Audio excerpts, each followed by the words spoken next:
হাতে সময় কম থাকলে ঝটপট সুস্বাদু স্বাদের সোয়াবিন আলুর রেসিপিটি যেভাবে বানাই সেটাই তোমাদের সঙ্গে শেয়ার করলাম। প্রথমে আলুগুলো ডুমো ডুমো করে কেটে নিয়েছি।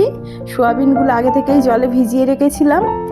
এবার জল গরম করে ডুমো আলুগুলো সেদ্ধ করতে দিয়ে দিলাম একটা টমেটোর সঙ্গে। কড়া গরম করে হালকা তেল দিয়ে প্রথমে হলুদ দিয়ে দিলাম। এবার সোয়াবিনগুলো জল ছেঁকে ভালো করে জল চিপে নিয়ে সোয়াবিনগুলো কড়াইয়ে লালচে ব্রাউন করে হালকা লো টু মিডিয়াম আঁচে ভেজে নেব। সোয়াবিনগুলো ভাজা হতে থাকবে। এর সঙ্গে হালকা করে আমি অল্প করে নুন অ্যাড করতে হবে।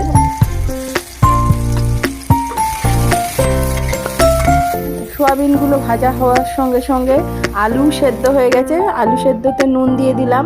আর এই সামান্য কিছু মশলা আমি তরকারিতে অ্যাড করব। দেখো সোয়াবিনগুলো ভেজে তুলে রেখেছি। আবার কড়াইয়ে তেল গরম করে তেল দিয়ে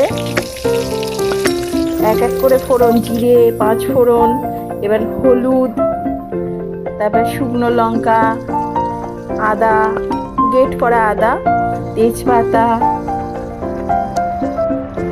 হিং, সামান্য পরিমাণ হিং, তারপরে সব অ্যাড করার পরে টমেটো সেদ্ধটাও অ্যাড করে মশলাটা একবারে কষে নিচ্ছি। কারণ হাতে সময় খুবই অল্প থাকলে এইভাবেই তরকারিটা রান্না করতে হবে।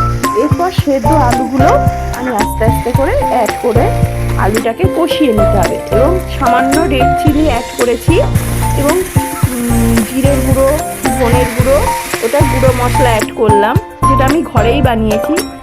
তরকারিতে গরম জল অ্যাড করলাম, কাঁচা লঙ্কা গোটা ফেলে দিলাম এবং ভাজা সোয়াবিনগুলো অ্যাড করে দিলাম।